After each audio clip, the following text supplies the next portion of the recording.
hadn't spoken to my mother in 3 years when her number flashed across my phone screen at 7 in the morning. My coffee halfway to my lips, I stared at the name like it was a ghost, materializing in my pristine downtown apartment. The Seattle skyline stretched beyond my floor-to-ceiling windows, bathed in pale winter light, and for a moment I considered letting it ring through to voicemail. But something, maybe curiosity or the stubborn remnant of daughterly obligation, made me answer. Maya! Her voice crackled through the speaker, saccharine and urgent in a way that immediately set my teeth on edge. Baby, I've been trying to find you for months. Why didn't you tell me about your success? My grip tightened around the phone. Success? The word felt strange coming from her mouth, as foreign as an apology or praise had always been. According to YouTube analytics, 99% of viewers are not subscribed. That's a huge number. By subscribing the channel that is completely free, you'll help support the channel and never miss fresh content.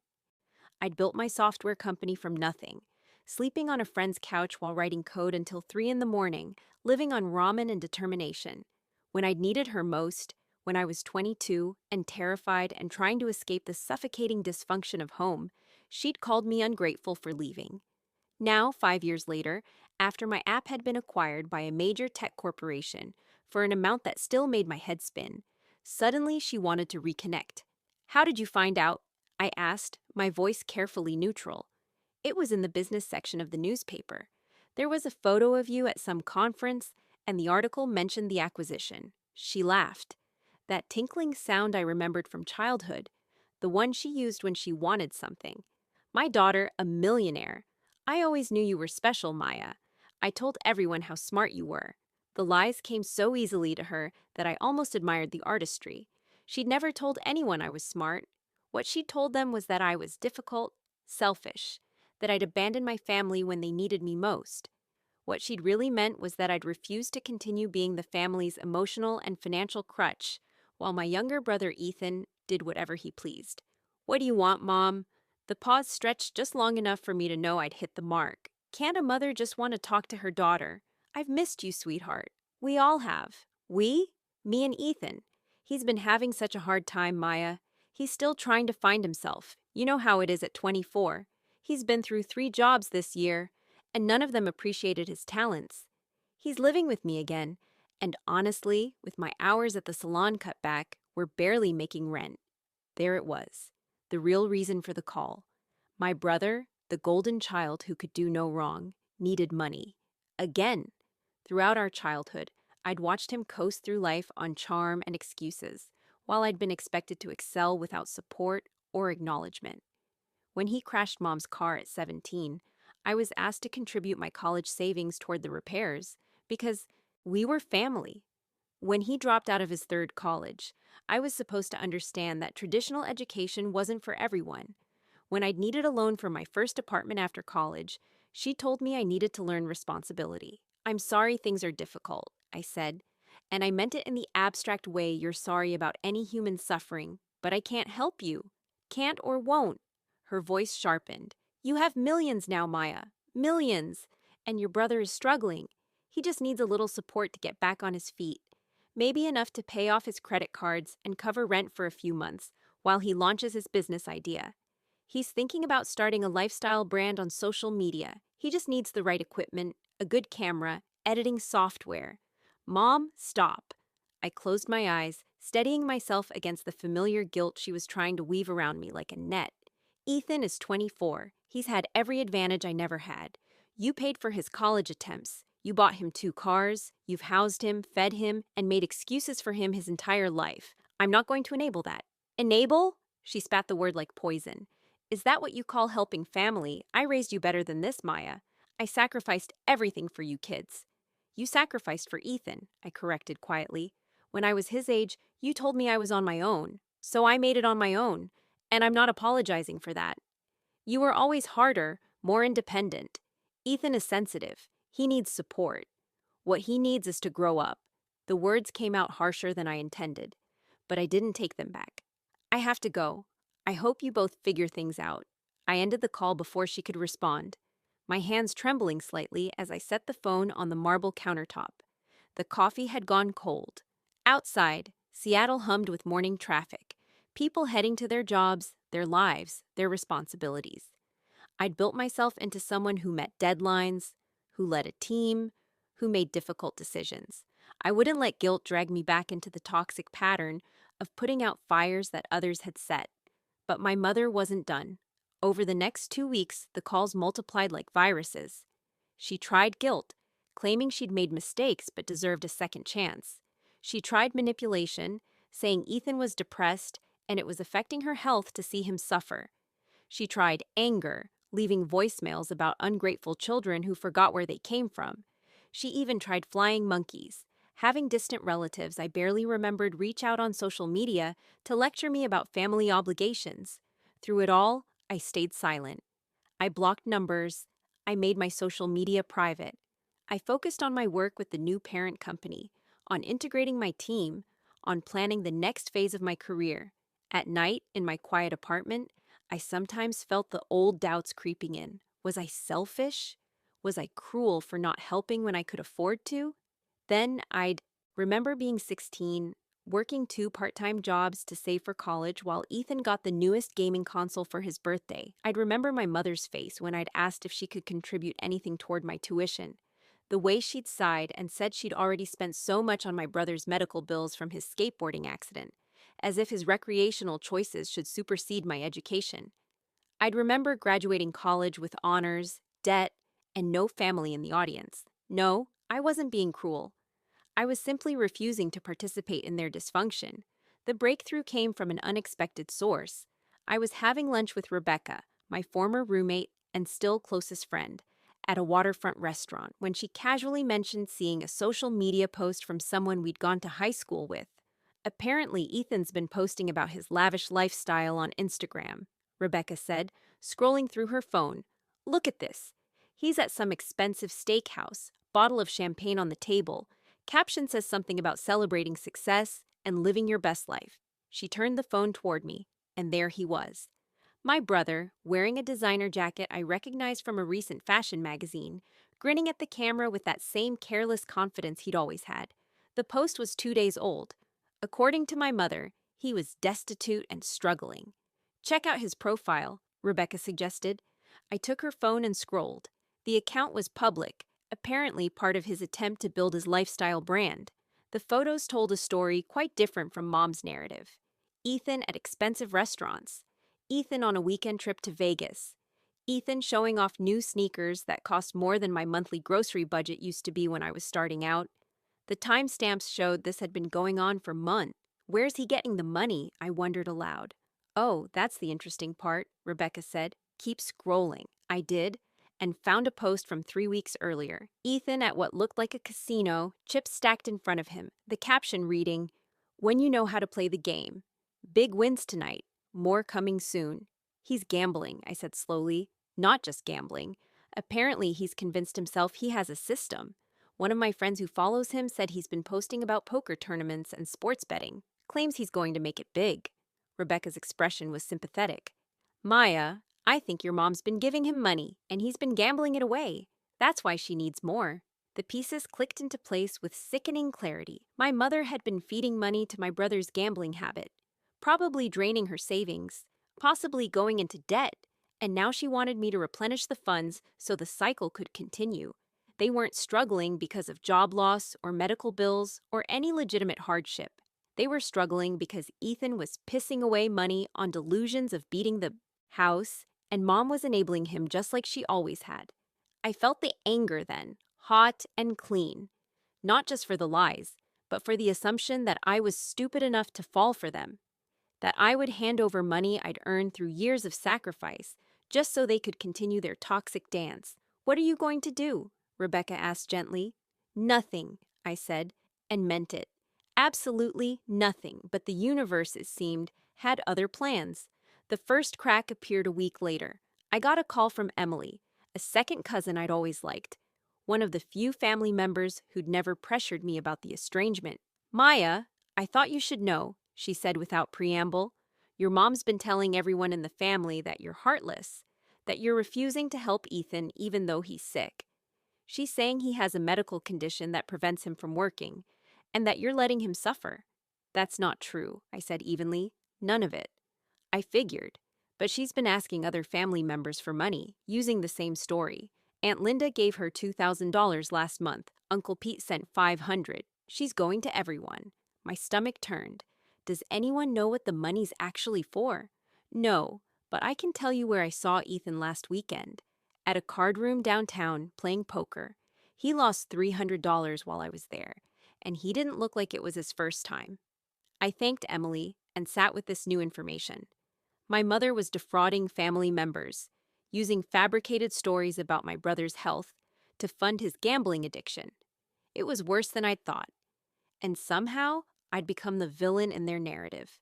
The successful daughter who turned her back on her suffering family. Part of me wanted to expose them immediately, to send screenshots of Ethan's Instagram to everyone they'd lied to, but I held back.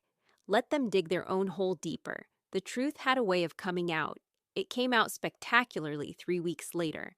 Aunt Linda, the generous relative who'd given $2,000, apparently decided to check on Ethan's health. She showed up at my mother's apartment unannounced with homemade soup and concern. What she found was Ethan very much healthy, very much hungover, and surrounded by receipts from various casinos and betting apps.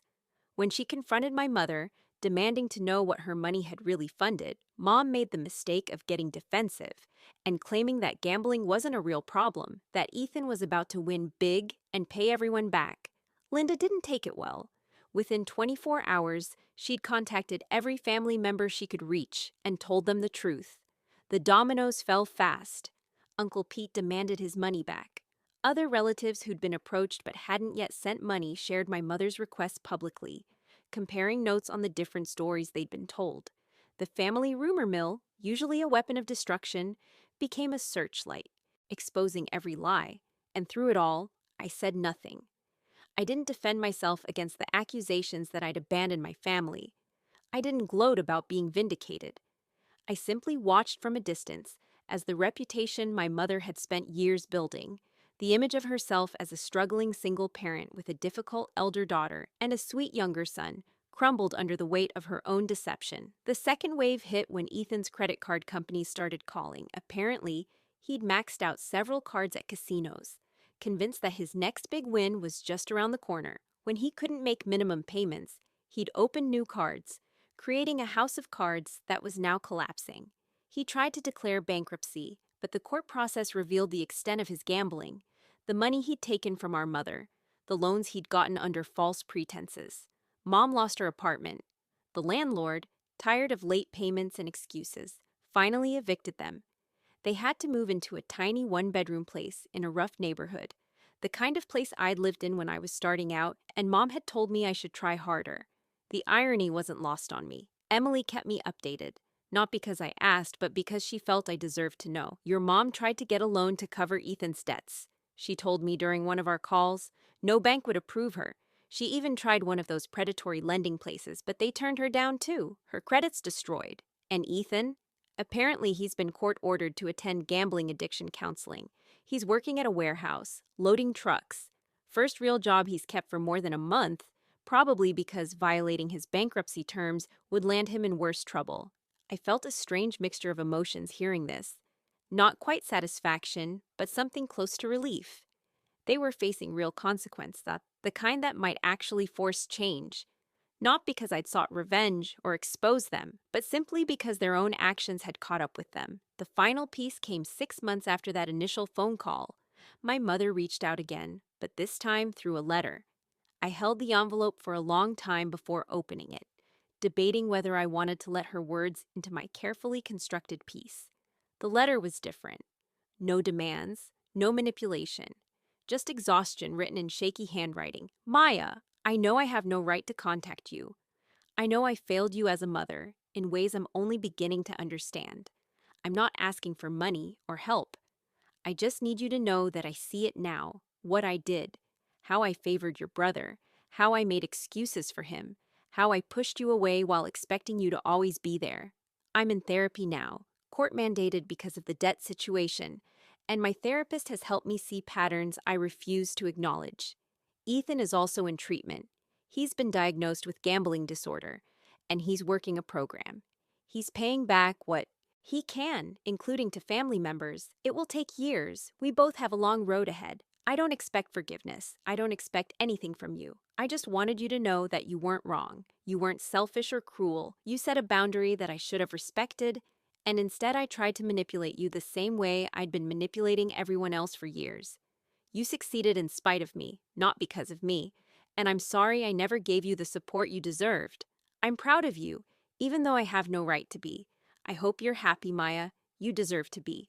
Mom, I read the letter 3 times, looking for the catch, the hidden request, the manipulation buried in apparent sincerity. But it read like genuine remorse, the kind that comes from hitting rock bottom and having no choice but to look up and see the damage you've caused. I didn't respond immediately. Instead, I carried the letter with me for weeks, rereading it, sitting with my feeling. Part of me wanted to remain angry, to hold on to the justified resentment that had protected me, but mostly I just felt tired. Tired of carrying the weight of their dysfunction, even at arm's length. One evening, watching the sun set over Puget Sound from my apartment balcony, I realized something important. Karma hadn't been about punishment. It had been about truth. My mother and brother had been living in a fantasy sustained by lies and enabling. When I refused to participate, when I held firm to my boundaries, I hadn't triggered their downfall. I'd simply removed myself from the pattern that was already destructive. They'd done the rest themselves. The consequences they faced were natural results of their choices, not divine retribution or my revenge. They'd gambled literally and figuratively and lost. Now they were dealing with reality, maybe for the first time in decades. I wrote back, eventually. Not a long letter, but an honest one. Mom, I received your letter. I appreciate your honesty, and I'm glad you and Ethan are getting help. What you're facing is hard, and I acknowledge that. I'm not ready for a relationship, and I might never be. But I don't wish you harm. I hope therapy helps. I hope Ethan beats his addiction. I hope you both build better lives. I've built a good life for myself. I have work I love, friends who support me, and peace I fought hard to achieve. That has to be my priority. I'm not slamming the door forever, but I'm not opening it right now either. Maybe someday we can have coffee and talk like adults. Maybe not. Either way, I'll be okay. Take care of yourself. Maya. I sent it without overthinking, then blocked out time with my therapist to process the complicated feelings that came with it. She helped me understand that I could acknowledge their progress without sacrificing my boundaries, that compassion didn't require reconciliation, that choosing myself wasn't selfish, it was survival. Over the following year, I heard occasional updates through Emily. Ethan stayed in his warehouse job, attended his meetings, slowly paid back debts. Mom downsized further, cut expenses, stayed in therapy. They were building something real finally, on the ashes of their old patterns. I was genuinely glad for them, from a distance. My own life flourished. I started a new venture, this time with better boundaries and clearer vision. I dated someone kind and emotionally healthy. I traveled to places I dreamed about as a poor college student. I donated to causes I cared about, including programs for at-risk youth and addiction recovery, because I understood how easy it was to fall into destructive patterns without support. Sometimes, late at night, I'd think about that phone call, my mother's voice asking for money. I'd think about how different things would have been if I'd said yes, if I'd wired the funds and enabled another cycle of dysfunction. They'd probably still be lying, still be gambling, still be blaming everyone but themselves. By saying no, by holding my boundary even when it hurt, I'd given them something more valuable than money. I'd given them the opportunity to hit bottom and rebuild. Karma hadn't been revenge, it had been consequence. Natural, inevitable consequence that came from their own choices. And my role hadn't been to punish or expose them. My role had been simply to refuse to participate in my own exploitation, to value myself enough to say no, to trust that the truth would eventually surface without my intervention. 2 years after that first call, I received a small package in the mail. Inside was a $20 bill and a note in Ethan's handwriting. Maya, this is the first payment toward the money I took from your college savings when we were teenagers. Mom finally told me she'd asked you to contribute to fix my car accident, that it came from the fund you'd built up from your jobs. I'll pay back all of it, a little at a time. It's going to take a while on a warehouse salary, but I will. I was a shitty brother. I'm trying to be better. No expectations, Just acknowledgement. Ethan, I deposited the $20 into a savings account I created called Ethan's Redemption. Not because I needed the money, but because I wanted him to succeed in making amends, even if I never chose to have a relationship with him. Every few months, another $20 or $40 would arrive.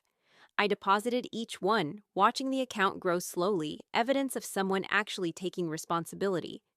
I never spent it. Maybe someday I'd donate it to a scholarship fund for first-generation college students, kids like I'd been, working multiple jobs and fighting for their education without family support. Maybe that would be the best use of money earned through genuine change, but that was future Maya's decision.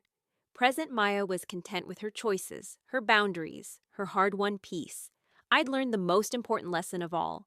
You don't have to sacrifice yourself on the altar of family obligation.